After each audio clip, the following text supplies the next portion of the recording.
back to the Christ and Culture. This is Clint. And this is Gordon. I just realized I was introducing. It's all good. How are you doing? Good. Dude, this weather is like ridiculously awesome right now. So That's true. It's just easier. It's like easier to wake up in the morning, you know? Because when it's sunny and 90 degrees, that's just good stuff. Yeah. Some people listening to this are probably like hating me right now because it's cold, or they're like, 90 degrees sounds awful. But no, it's awesome. It's really good. Because it's just nice outside. You can do stuff outside. Yeah. I just wish I had more time this week. I really wanted to go lay out by the pool and read, but that's not going to happen. It's a busy week. But yeah, everything's been good. How about you?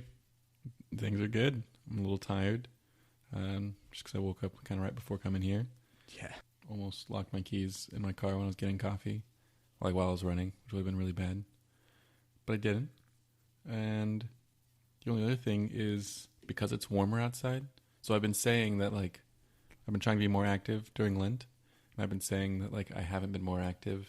But I've noticed, like, I'm aware of opportunities when I can be. So, like, on the retreat, when the kids want to, like, do something that partakes in running, being aware of, like, oh, this is a chance for me to exercise. So I say yes.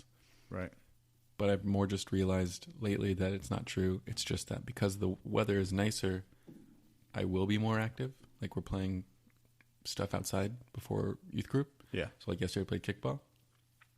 And so I was like, okay, I'm just going to be more active in the summer. In the winter, I won't be. That's just how it's going to be. But last week, I accidentally punted a football trying to, like, stop it with my foot because it was too far of a throw, so I couldn't catch it with my hands. You know, I tried to, like, kick the...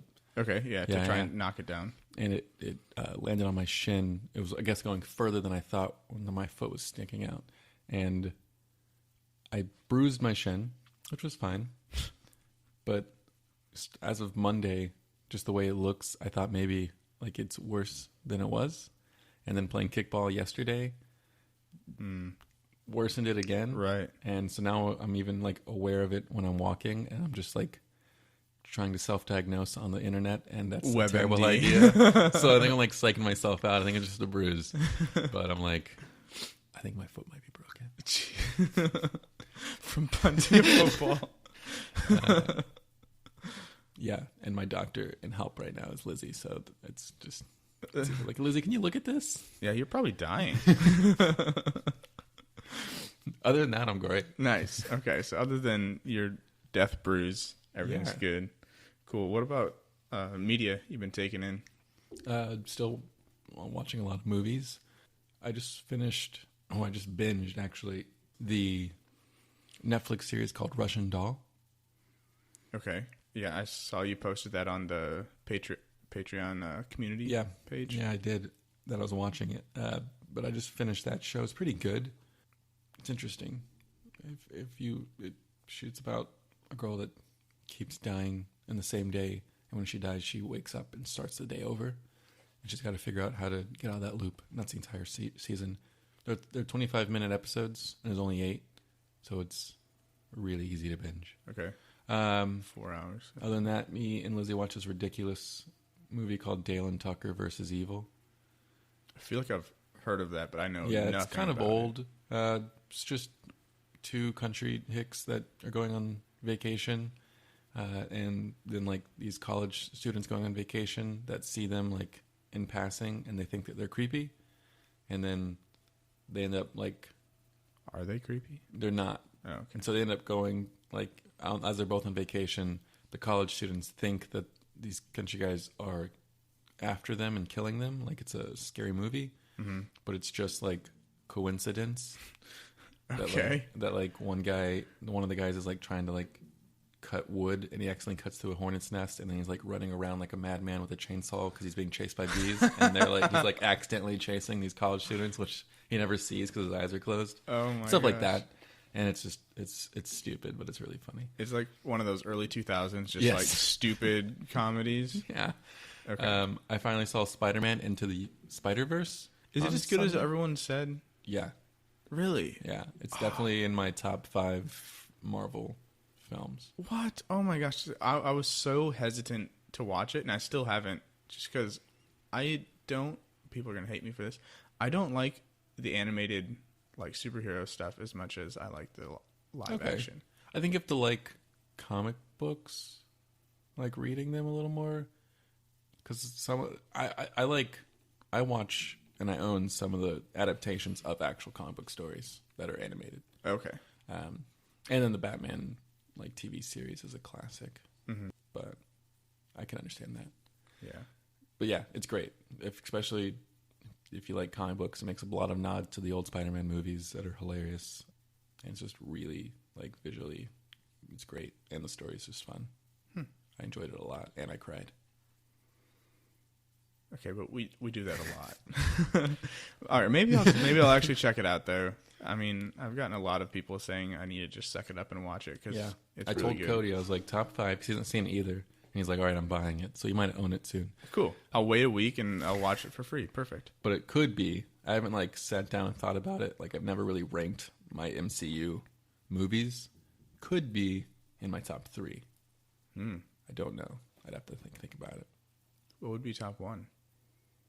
Like I said, I haven't thought about it. I don't know.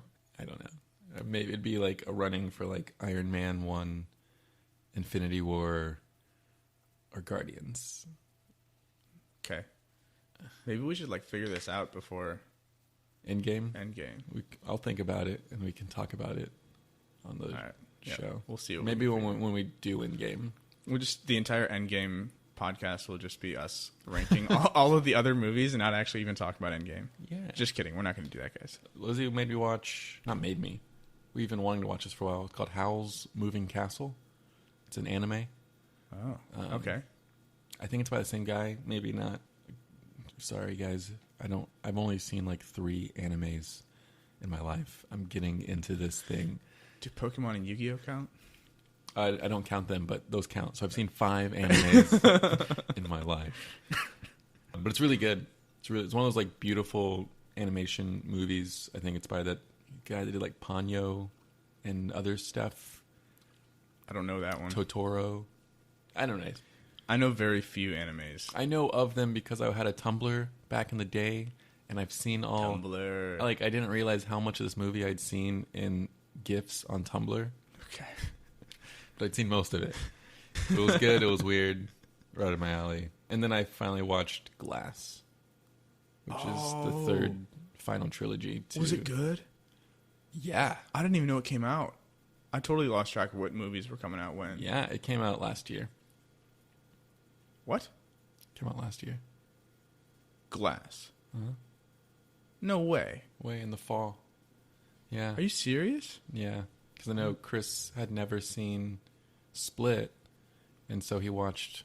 And no, Chris hadn't seen Split or Unbreakable. No, that came out in January. Oh, okay.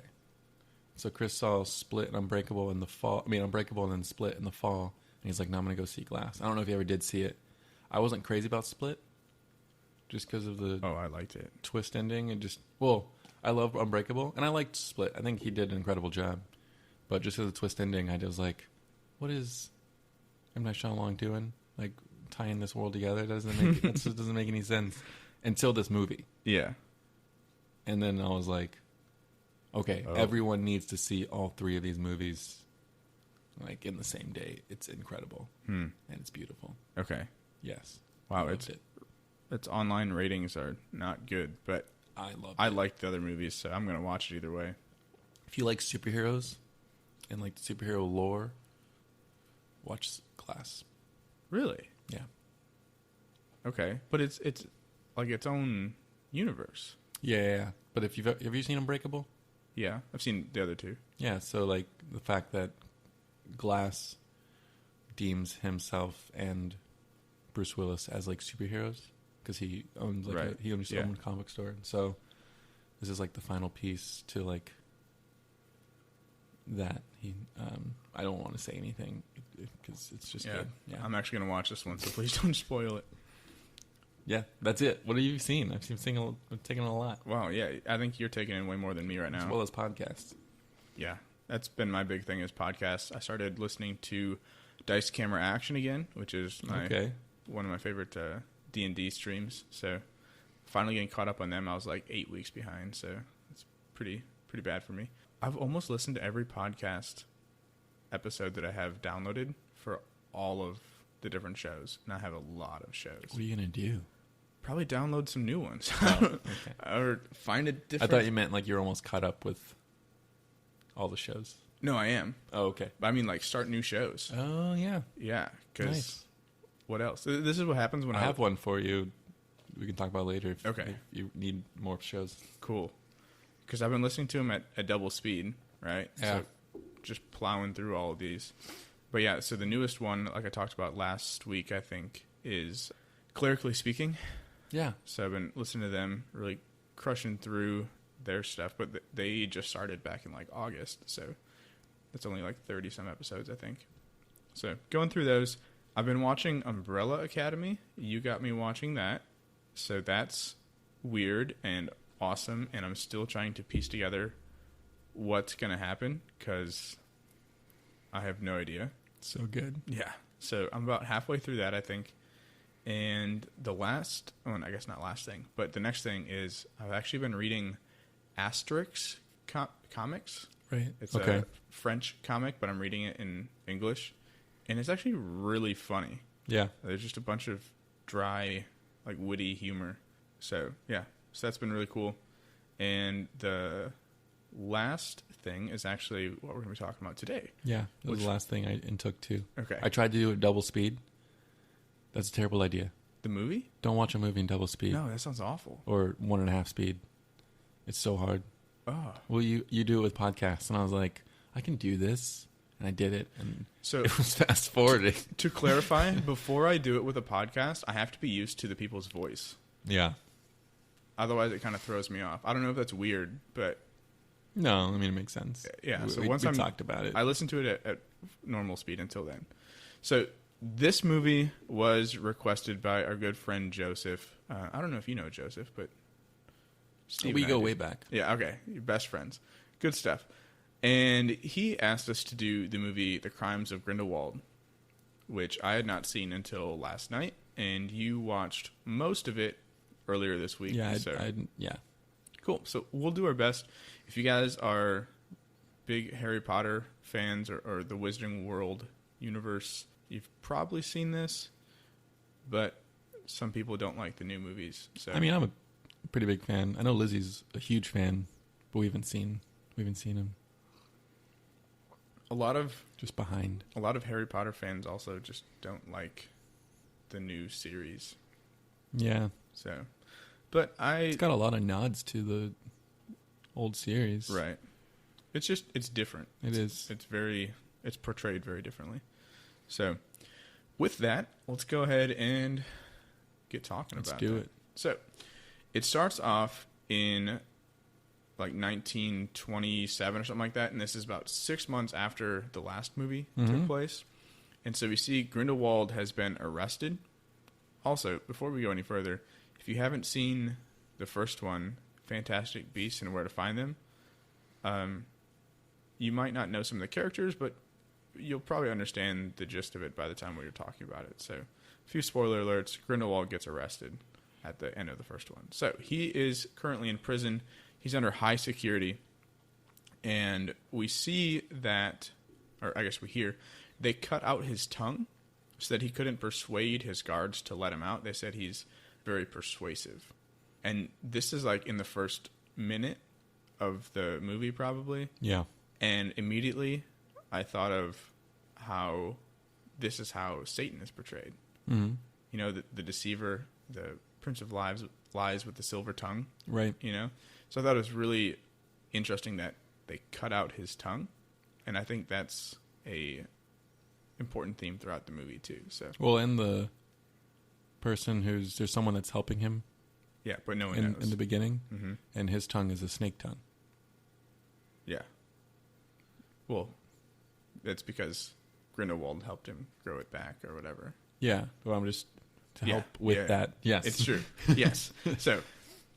Going off of that, his name is Abernathy, by the way, the guy that helped him. So, essentially what's happening is they're trying to move Grindelwald from this security to go to wherever he's being judged, right? Wherever they're going to have the court.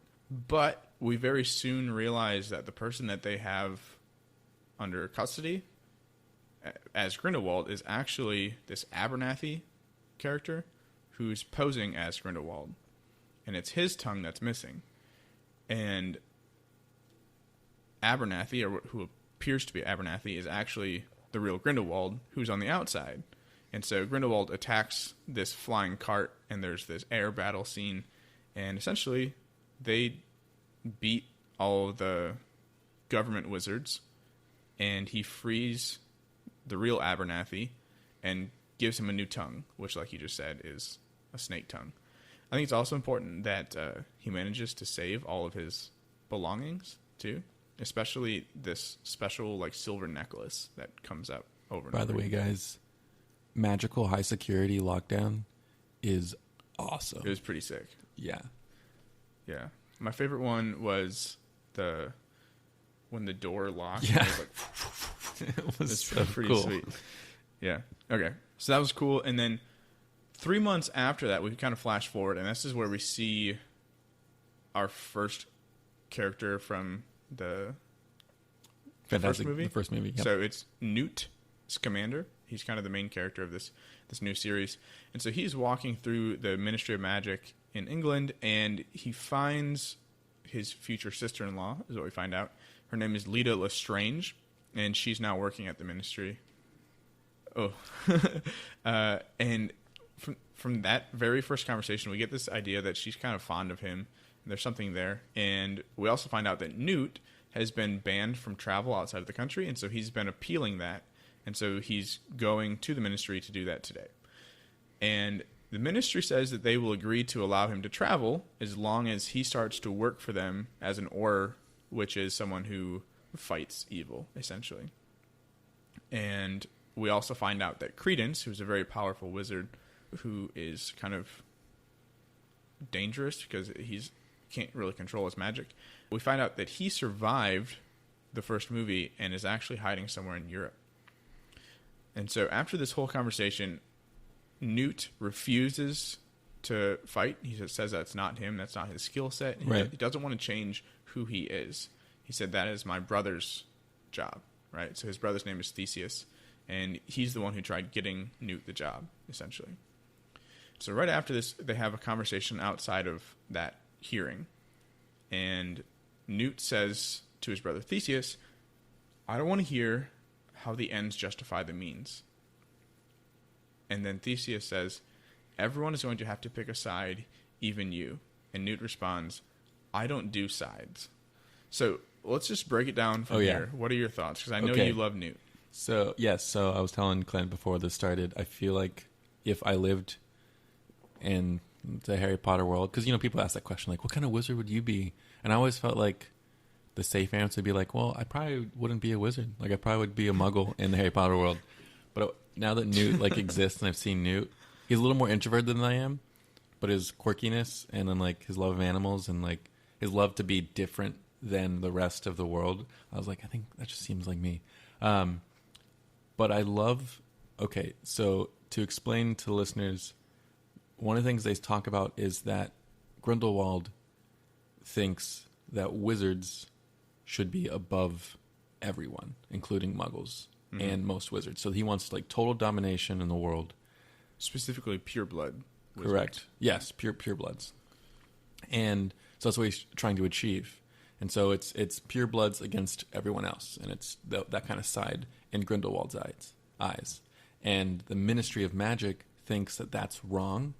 And so they're trying, because there's this, they've had good standing with half-bloods and muggles for so long. They've, made this agreement, we can live among the world. Mm-hmm. So in the Ministry of Magic's eyes, it's us versus Grindelwald and his propaganda. Right. And so when you think about it, what Newt is saying, I don't do sides and this whole justify the means, he's saying, okay, Grindelwald is wrong because he's making this us and them. Mm-hmm. But what you guys are doing is no different because you too are making it us and them against Grindelwald. Mm-hmm. And that's not going to work. And like you see, and you can tell throughout the rest of the movie, like the Ministry of Magic does seem very similar to Grindelwald in their action. And it's like, and we can see that in this world, I think today, where like people think they're like people in authority or people that are in governmental positions or just people that think they're in the right because they're against an evil or against a wrong, but the way they're going about it is evil. Is really no different. Yeah, and I think that's this first line is really important. I don't want to hear how the ends justify the means, because we see that this agency, the ministry, they are sacrificing their morality, and you can even kind of tell that in this conversation, where right after this conversation, they hire an assassin who they didn't want to hire, but because they think there's no other way, they do it. Right? So they know it's wrong, but they do it anyways because they think the ends justify the means. And that's not how morality works. You know, it's not about the outcome, because if you do something wrong to try and do something good, you're still doing something wrong. Yeah. And I think that's something that's really important to remember, because we forget a lot of the times that we can't justify what we're doing by saying that we're trying to do something good in the end. I also think it's good to recognize, like, if you're trying to do something and it seems like the only option is this thing you don't want to do or you don't like the idea of, it's probably either not your only option or, I don't know, you choose to, like, kind of sit back and wait for another option. Like, there's this idea of, it's not supposed to be easy. It's not going to be easy, probably, to do the right thing. Yeah. It's never going to be easy. And it might not necessarily be possible right away.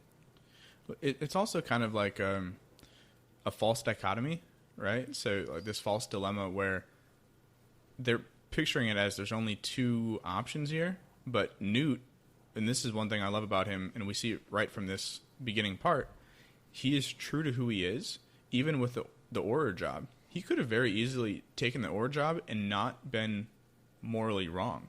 But he said, that's not who I am. That's my brother.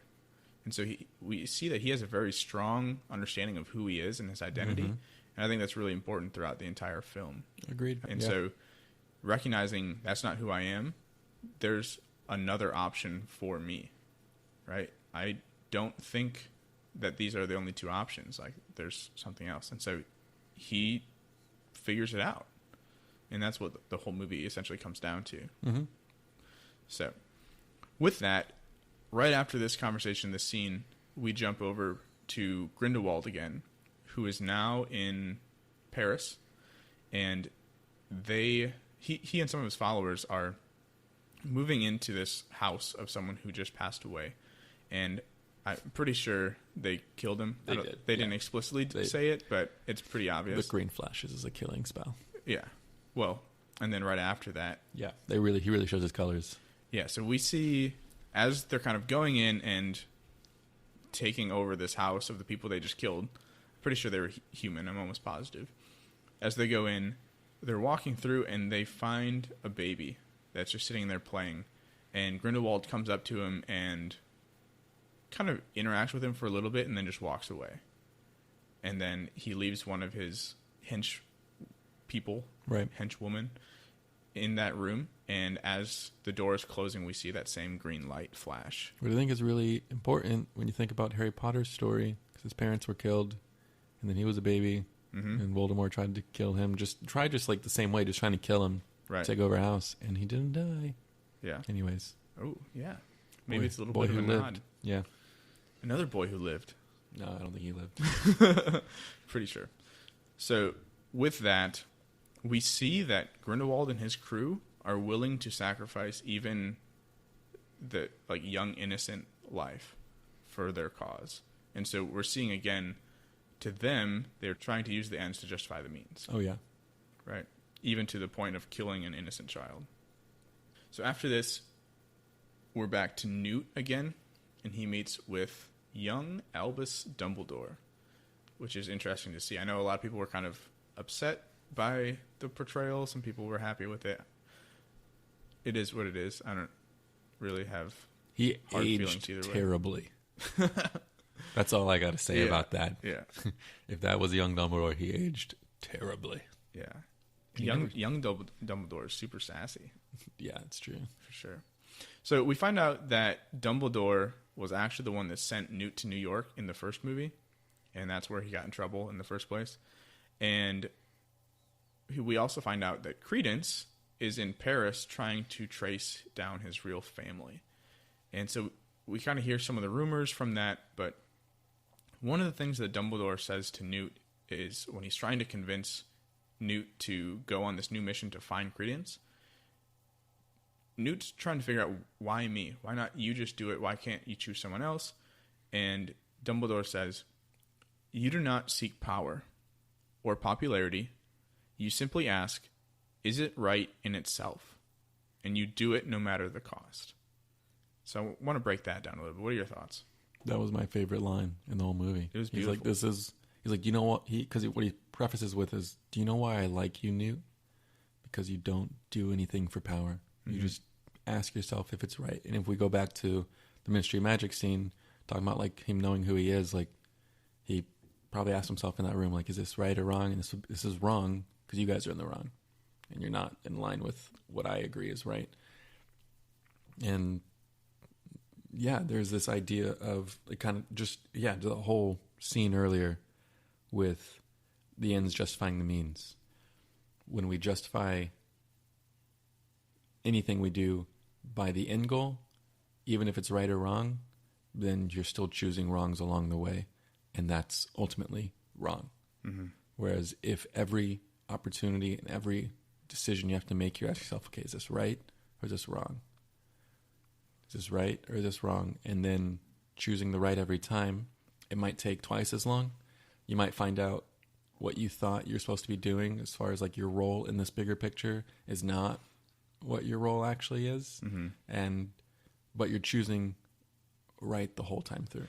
Yeah, and I think that's one of the big things about this line is it says, you simply ask, is it right in itself? Right. And I think that's what you're trying to get at, is it's not this big picture thing. You're just looking at, is what I'm doing right or wrong? And I think this is really important because we see that when Newt understands who he is, it's so much easier, not easy, but easier for him to make that decision of what is right and what is wrong.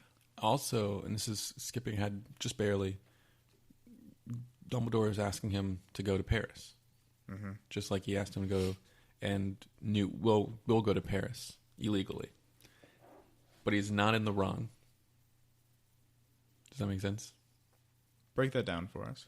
So that he finds he's breaking rules to pursue a right because he knows he needs to go to help Credence, because if Credence ends up with Grindelwald, like chaos will ensue. He doesn't know what, but that's just what he's been told. And whereas the Ministry just thinks, stop and kill Grindelwald. And Newt is not after a life, like as far as taking one. He's just after this innocent life who's just lost in the mix. And he's willing to break rules or it's not even like, okay, he is breaking rules. But in the eyes of the Ministry of Magic, he's like an outlaw if he goes to Paris. Mm-hmm. And I think if you think about Jesus, what Jesus was doing was like so against these rules and so against the eyes of the people in control and in leadership. And that's why, or not, it's not why, but it's part of like what led up to his crucifixion, which we're about to experience soon. Right. But nothing of what Jesus did was wrong. Yeah. Everything he did was in the right. I got you. That makes sense. So moving kind of forward, we see after this, Newt goes back to his house, which is a pretty sweet scene, but the first part, there's not a whole lot to it. And then we see some characters that we saw from the first movie. So we see Jacob Kowalski, who I think was probably everyone's favorite in the original movie. He was really funny. And Kowalski's girlfriend, Queenie. They both show up into his house, and they find out that Kowalski's memory wipe from the first movie actually only wiped some of the memories, not all of them. And so they've kind of filled in the blanks, and everything's back to normal. But Newt's girlfriend, Tina, didn't come. And Tina is also Queenie's sister. Find out that those two are fighting because Queenie and Kowalski are engaged, and Kowalski is kind of delusional, seems to be under a spell, and Newt figures out that Queenie enchanted him to fall in love with her. So he gets rid of the spell, and then those two start fighting, and Queenie gets mad and leaves to go find Tina and be with her. From that, Newt finds out that Tina is living in Paris, and so now Dumbledore wants him to go to Paris. Tina's in Paris, and so he and Kowalski leave like immediately to go figure out what's going on. So next, we see Credence and his love interest, Nagini. And so this is where we see kind of the origins of Nagini the snake from the original series. Yeah. And we find out that she is a human, but she's a maledictus, which means she turns into a snake and then eventually loses the ability to turn back into a human afterwards. She's like cursed. Yeah. So they are working at a circus, kind of like trapped there as a freak show, essentially. And they manage to escape together, and Tina is hunting them down, and another man, Yusuf Kama, is hunting them down too. And so they kind of cross paths, and they talk, and we find out that he is also part of a pure blood line, and he's trying to hunt down Credence. Okay. Now we go back to Grindelwald and his crew inside of their headquarters. And they're talking about Credence and kind of the plan they have for him. And so Grindelwald says, and I want you, as I read this, to think about it as if he is the Prince of Lies, like Satan. Okay? So he says, he's desperate for family. He's desperate for love. And then one of his henchmen says, we know where he is. Why don't we get him? Grindelwald, he must come to me freely, and he will. The path has been laid, and he is following it perfectly. With that being said, so if Grindelwald is kind of the Satan figure, what are your thoughts on that? Yeah, he can't control someone. He can't will them to choose bad. Mm-hmm. Or like do evil or even worship him like he against their will. Yeah. He just lays down the foundation. Yeah, he even cheats, and you see that in this movie. Yeah. Like the foundation that has been laid or is still being laid is totally cheating. And what comes next, right when they meet? Yeah, it's like Job. He'll strip away everything. He'll take everything from you, like to make it seem like your only option is to go to him. Yeah. Yeah, and that's exactly it. And I think we're looking at, he's desperate for family, he's desperate for love. And Credence is. From the very beginning of the first movie, like Credence has just been essentially alone and betrayed and just trying to figure out who he is. He doesn't know who his family is. He's trying to figure that out. And so we see this kind of loss of identity and just confusion in who he is, a desire for love. And because of that, when he's not finding his family, when he's not finding the answers he's looking for, he turns to who he thinks can give him answers, but really can't. Yeah, and that's how Satan works. He knows what you're lacking and seeking, what your desire is. Yeah. He'll strip anywhere on earth you could get that desire actually fulfilled away from you, and then fill you with false desire. He'll like cheat, and then he'll lie to you. Yeah, think of the fall. I mean, it's the exact same thing. Yeah. So we have Newt and Kowalski. They travel to Paris, and they start to track Tina and Credence. So we see a few other things, and in there, Queenie actually gets kind of wrapped up with one of Grindelwald's hench people, right? And so she gets brought into their headquarters. Credence and Nagini track who they think is Credence's mother, but they find out that it's actually just the servant of his mother. Mm-hmm. The assassin, hired by the ministry, attacks them while they're doing that and kills the old woman. And so this kind of sets Credence off even more, and he loses control and destroys basically the entire building. And we find out immediately after this, the assassin, this is what you were just talking about, the assassin actually works for Grindelwald, not the ministry. He's just posing to work for the ministry. And so going back to that original conversation in the ministry, they didn't want to hire him. And so we see that they're actually giving in and hiring one of the henchmen of the Satan figure. Mm-hmm. So his real job is to protect Credence, but to make him feel desolate and alone, like you were just talking about. So even though he's posing as the assassin. So Newt and Kowalski track the man who Tina met, shows them to where she is, which is like underground in the sewers, essentially. And he traps all of them inside. But one of Newt's beasts helps them escape, and they're able to kind of catch him. So we have Newt's brother, Theseus, his fiancée, Lita, and other ministry people come to Hogwarts, and they try talking to Dumbledore and figure out what's going on. And they ask him to fight Grindelwald. And we find out that the two were very close. He said they were more than brothers, and that they can't fight each other for some reason. We don't know why. And they put a tracker on Dumbledore so he can't really do anything anymore to help Newt. And after that, Dumbledore speaks with Lita kind of alone. And this is where we see kind of Lita's brokenness and her relationship with Newt in high school and stuff. And so they talk about each of their siblings' death. They had each lost a sibling very, very young. And Dumbledore says, "It's never too late to free yourself. Confession is a relief, I'm told. A great weight lifted. Regret is my constant companion. Do not let it become yours." So, what do you think about that one? It's talking about confession, the sacrament of. Also, I mean, outside of confession, just sharing like your burdens, empathy, and like walking with people. When you do that, and like talk about what is on us with others, rather than not talking about it at all, or thinking you're alone in something, then, like he said, it's just tenfold so much easier. Yeah.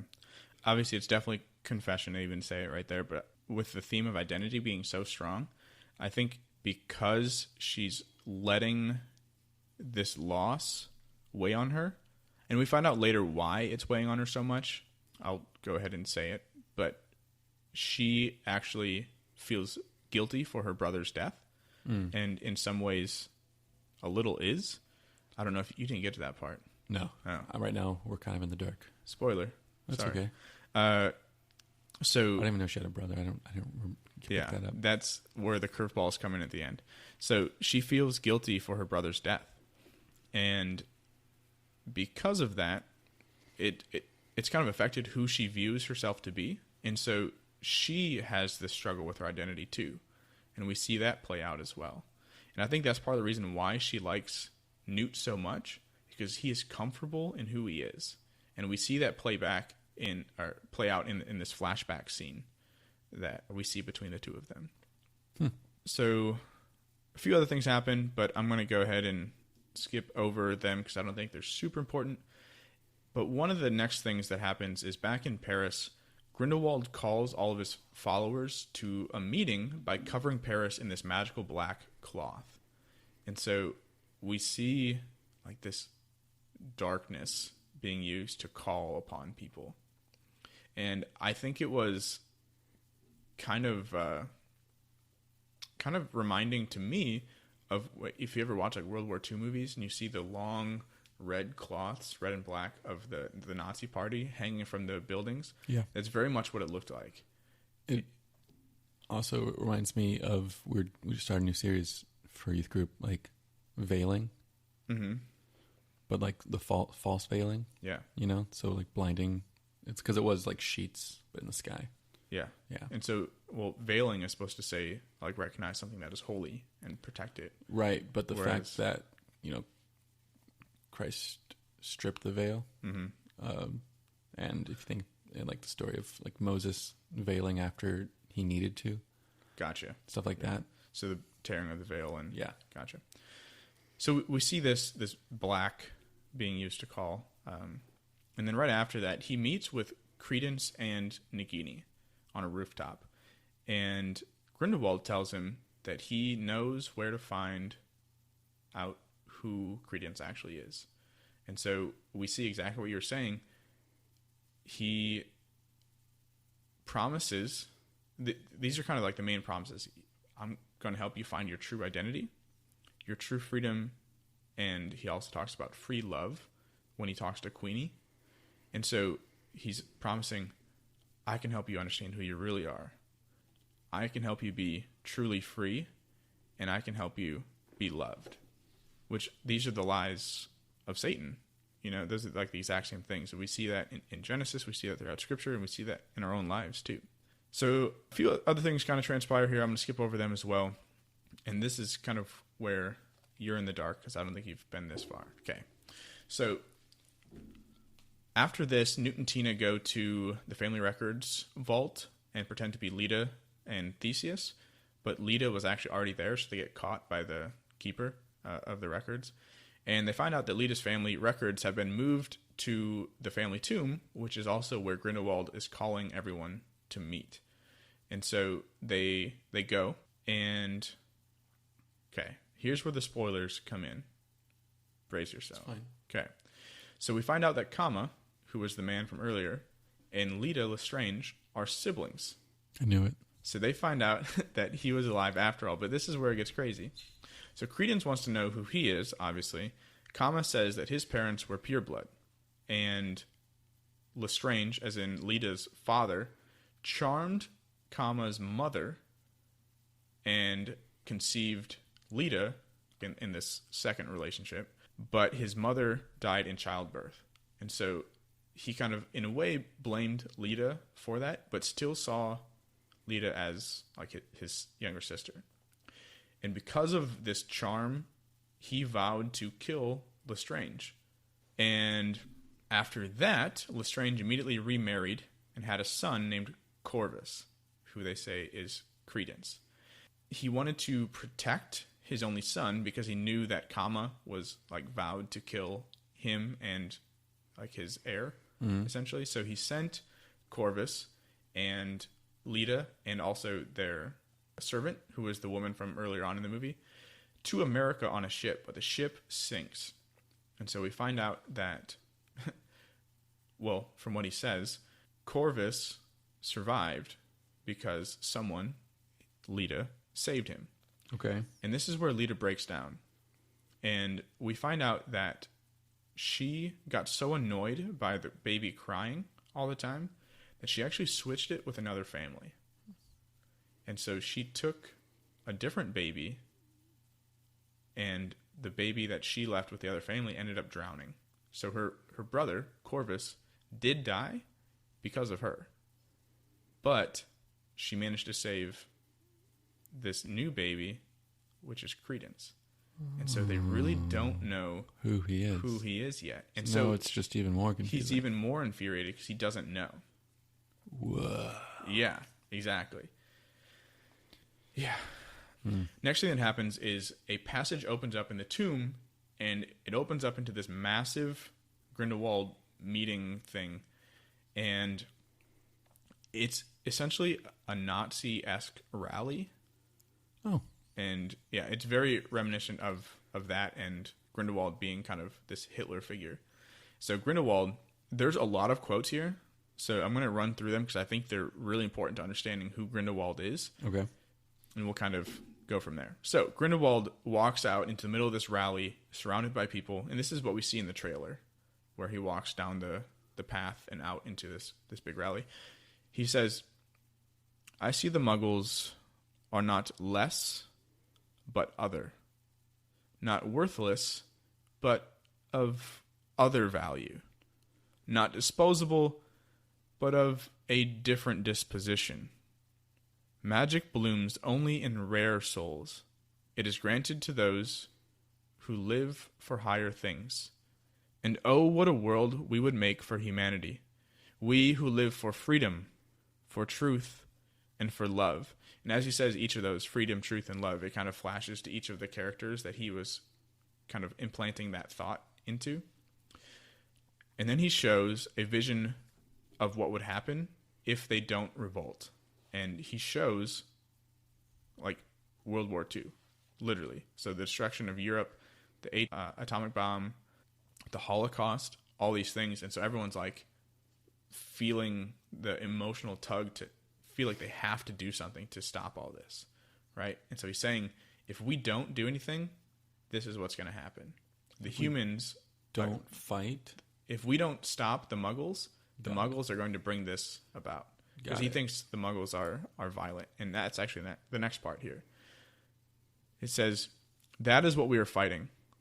Their arrogance, their power lust, their barbarity. How long will it take before they turn their weapons on us? Do nothing when I speak of this. You must remain calm and contain your emotions. There are Aurors among us.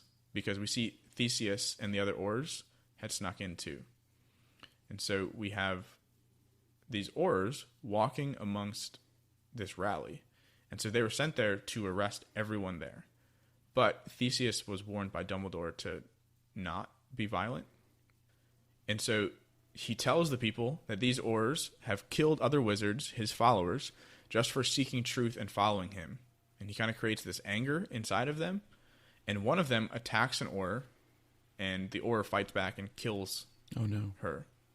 And so he treats her like a martyr and tells them all to go tell the world that it was the Aurors who started the violence, not him. And so now we have this lie that's being perpetuated. I'm going to skip Perpetuated. that word. Perpetuated, thank you. Out into the world that it's the Aurors, the people who are supposed to be fighting for good, who are starting the violence. Right. And that he is some kind of this martyr or hero. And this is kind of where it gets crazy, and we'll kind of leave it here, I think, is probably one of the last points. So he creates this magical fire that kills anyone who doesn't join him. And it surrounds him. So the Aurors start to flee, but many die because the fire starts to spread.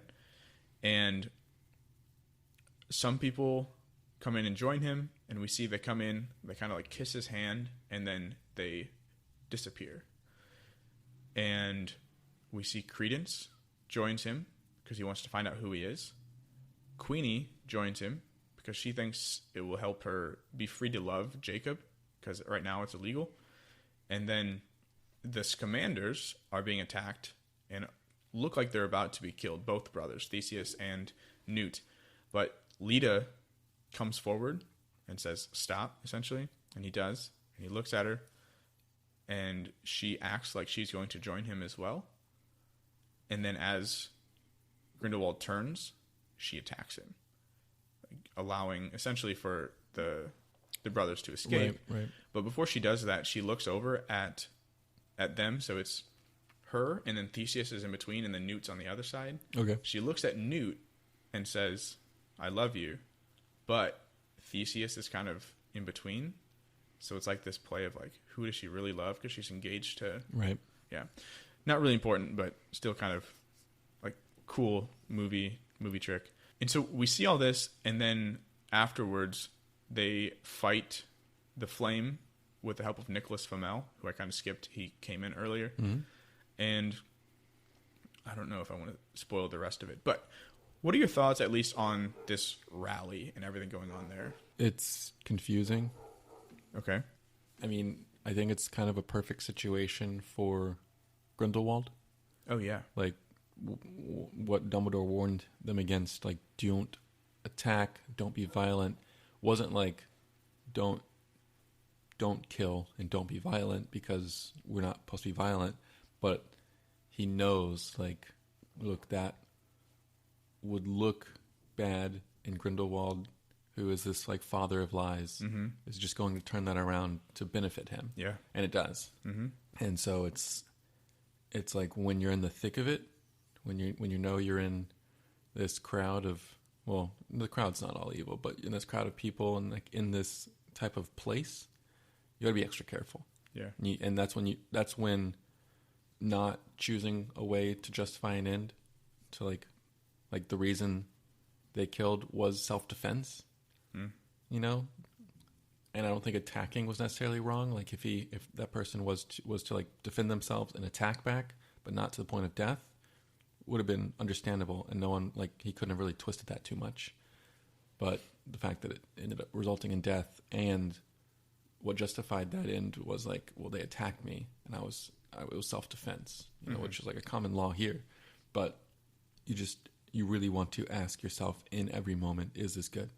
Is this good? Like going back to what Newt's strongest power is, you got to just really do that when you're in this type of situation, which would be in a group that Satan is like really have control over, is trying to persuade.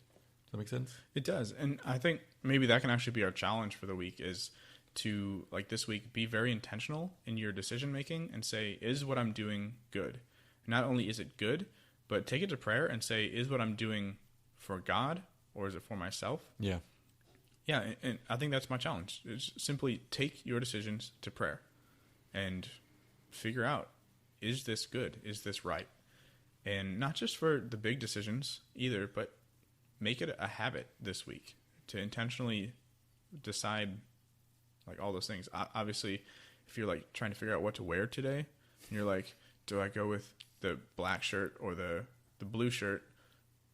I mean, sure, take it to prayer, but I don't think you need to stress too much about stuff like that. But yeah, just take these decisions to prayer and yeah, don't overthink it. Right. Too.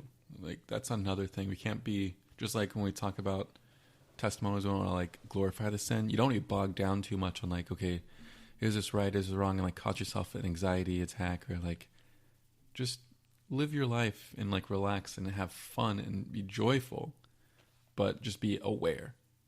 Like practice his awareness of like discerning these things as you're going. Right. So I think that's my challenge. Cool. Do you have any shout outs? I do have one shout out.